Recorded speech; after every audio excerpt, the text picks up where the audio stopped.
Hello, how you doing today? Welcome back to the channel. Today I have identified a target that I want to photograph. It's just a quick walk up my field, so let's go do that together. Today I am working with my 50mm focal length prime lens.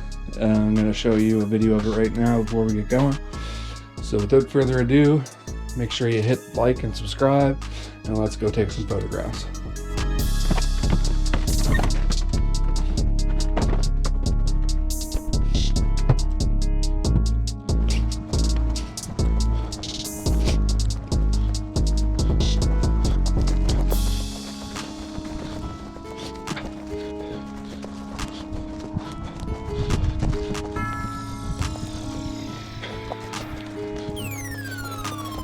Alright, I don't know how much you guys can see,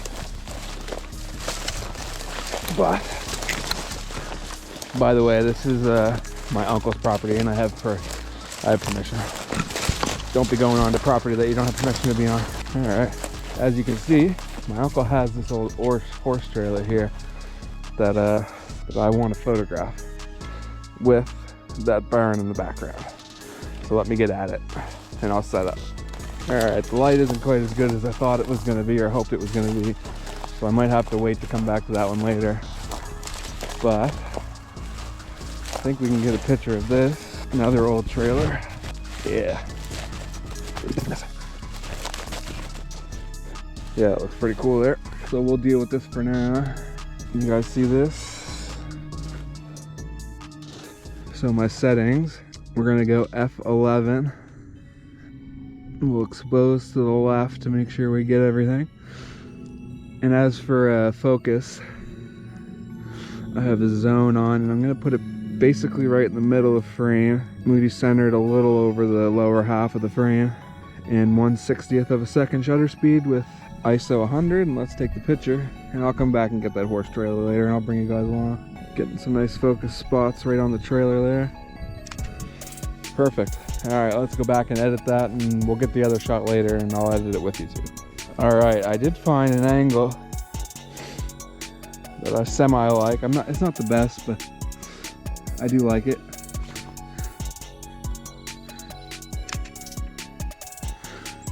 I think I'm gonna exposure bracket this one just a bit. Don't need to get crazy. Just did one stop either direction. Alright, let's get back to the lab and see what we came up with. Alright, disregard that. When I got on the other side of the horse trailer, I found an angle that I really like, so let's get a picture of that. Beautiful amount of focus points there. What was I going to say? Not important. It had to do with focusing, but not important. We'll talk about it when we get back. Okay, welcome here. If you have stuck around this far in the video, make sure you hit that like button. Subscribe for more. I plan on doing more videos similar to this. We'll see what happens. If you guys like it and there's an outpouring of support for it, we'll see. So I've already went ahead and edited these, I'm not going to lie to you, but I'm going to break down the edits. There's what the picture looked like originally. There's what it looked like after the edits. This one is pretty basic. Brought down the highlights, brought out the shadows. If we go back to this one, you'll see the skies washed out. It was kind of cloudy white anyway, so it wasn't a huge deal. But yeah, so the way this photo worked out, the light was hitting just this face here and this face. So what I did was I threw a mask on those faces and I turned just the warmth up just a little bit. Yeah, just a little bit, 9. And here, I'll show you like what it is without it. That's without, that's with. So it just really accentuates the light on that face of the wall, which is a pretty cool tip. I learned that tip from Simon d'Entremont, where I learned most of my tips. I guess the Nova Scotian in me listens to the Nova Scotians in him, or something like that. It's weird. Another thing that I've heard about that wasn't from him that is kind of on the same vein as this You just need a better subject than this. I have all of this scraggly stuff here, which makes it a really tough photo to do it with. But it's an effect called the Orton effect, I think. I think it's the Orton effect. Basically, you take a soft focused shot and a sharp shot, and you blend them together to make this really cool effect. I'm still kind of learning about it, but if I can figure it out, I'll teach you guys it. I don't teach anything that, but let's stop and talk about that for a second. I don't teach anything that I find a real problem with our society today is that with this gang of influencers that comes in, there's a real incentive to pretend that you're an expert in something that maybe you don't even really understand on like a very basic level. Kind of, but not really, a Dunning-Kruger effect, but not really, but kind of. It's a real problem in our society today. So if you learn anything from this video in particular, be skeptical of people teaching you anything, and I mean anything. So the second photo, I wasn't a huge fan of how this one turned out. It's okay, but the light's just kind of bland. I'll show you. This is what it looked like pre-edit, post-edit. So, you know, basically the same thing. I think I changed the tone curve a little bit on this one, though. Yeah, you'll see I got a weird one here. For this photo, it's pretty basic. Just brought everything down because it was kind of overexposed. This one had way too much shadow here, way too much light here. So I ended up, I think I brought the exposure down a bit on this one. Not my favorite photo of all time, but I'm learning as we go. So one thing I do like about this photo is how sharp it is. Look how detailed that is. And if you'll remember from the video, the focus points were on this area here. So I'm pretty happy with the exposure over and the picture overall. It's just not my favorite subject matter of all time. So this is kind of what I saved for the video, so let's do that right quick. This is how you blend an HDR together. So I took these 3 exposures. There's the bright one with some highlights blown out. This one that's actually exposed pretty nice. If we like, I could probably live with that, to be honest with you. And then there's this one, which is also pretty good. But we'll blend them just for the hell of it. You'll see when we move through them that some of the foliage in the foreground moves. So we'll see how it does with the ghosting. So what you do is you highlight all of your pictures you want to have in the merge, photo merge, HDR. And we'll leave it on low ghost for now.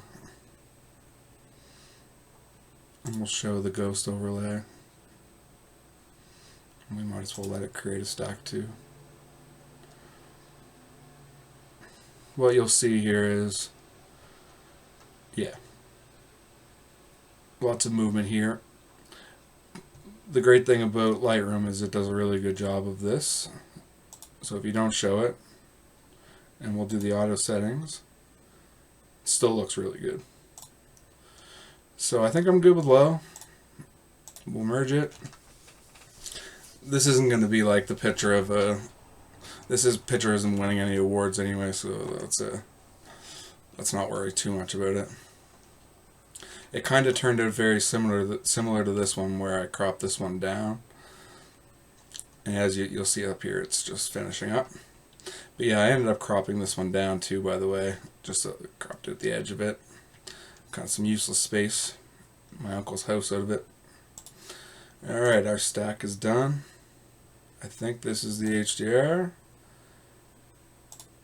Nope, this is, oh wait, yeah. Chill out. Yeah, we're on the HDR here, so you'll see down here. We're on the HDR.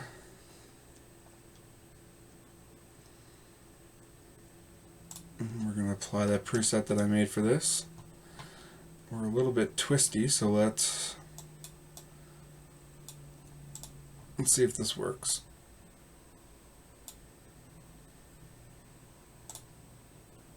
Nope. So we're going to put that as back to as shot. Excuse me. Yeah, I was going to say it's pretty good. I actually like that picture, so we're just going to leave it. I like it. I like it not cropped. It shows my uncle's the dormer of my uncle's house here. You can see we do have some weird artifacting up here. Look at that. Just don't look at it. Like I said, this was a tough photo. I think if I had have chosen... Look at the details in those, though. That's cool. I think if I had have chosen high ghosting, it would have done a better job with this. That's okay, though. It's a good lesson.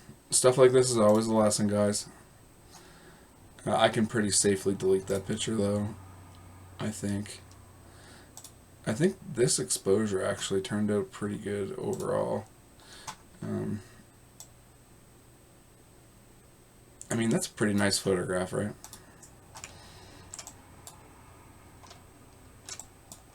Really like that 50mm prime lens, which is the lens that is taking this shot, right? Never mind, disregard that, it's not. I needed a wider angle. Okay, and then I ended up taking this one. I don't know if I showed you guys me taking this one, but yeah, this is just... My edits are all very similar. One thing that I like to do with my edits is go for realism. I like the scene to look like what it looked like when I was there. And I think I'm getting to the point where I'm pretty good at that now. And then last but not least, we have this one. The last photo that we took when I finally found an angle that I liked. I didn't really notice this was in the background. I'm not crazy about where it's placed, but other than that, I really like how the light's hitting right up the edge here and lighting it up. Not a huge fan of the foliage, but there's not a whole lot I can do about this. This seems to be a little bit warm overall. That's better. I wonder why that was too warm. That's weird. Let's look at the out of camera. And this, let me just go through the settings on this one more time. Oh, the other thing is to my settings. So basically I left everything pretty much the exact same as the very first photo when I told you, except for I put the aperture down to 10 to let a little more light in, and I took a quicker shutter speed up to 1/100th instead of, I think it was 1/60th back here, 1/80th back here, and f14. So yeah, you'll see it really change. It changes quite a bit in the image, really. But with this lens, it's pretty sharp through the whole aperture range. So pretty good overall. I'm really happy with that lens, which is, by the way, like $300, really cheap. Okay, but let's go through my edits here. So, real simple. What I do first is I always adjust the highlights and the shadows first. So in this particular one, I drew the highlights out, pulled the shadows up, which just brought a little bit of detail out here, you know, around the bottom down here. Back here you can see it as well. And then after that I add some contrast, which adds a little bit of saturation but not very much. Then on this one I drop the whites a little bit because the white really, I'm not sure. There is some cloud up there, but the more white that I put, the more white the sky is, so I figured I'd just kill half it or so. And then the black in these windows was also a little bit gray in that, so just I went until that was black, which is what's black in real life. And went quite heavy on the vibrance, very light on the saturation. If you guys don't know, I don't know exactly what the difference is, but the vibrance adds saturation, but it adds it across a wider spectrum, and it does it more subtly. I'm not exactly sure how it works. It does it more subtly, and like let's just switch these for fun. So let's put this at 10. You can see the field is yellow, super yellow now. But when you just do the vibrance, it kind of it adds it more subtly anyway. And then we have the crazy tone curve.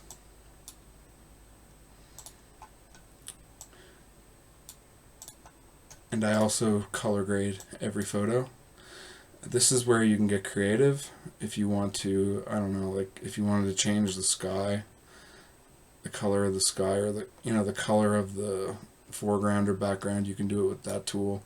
Not something I've played a whole lot with, but on some of my urban architecture shots I've played with it and come up with some really cool results. But here we just lifted a little bit of the midtones, dropped a bit of shadows, and dropped a little bit of the highlights because I overexposed it really. And that's basically it. That gives you half an idea of my ADHD-ridden editing process and shooting process. So I think that's going to do it for today. If you guys have enjoyed this video, make sure you hit that like button so that I can see that you want me to do more videos like this. And subscribe so that you see those videos when I make them after you like this video. And until next time, guys, we'll catch you then. Peace.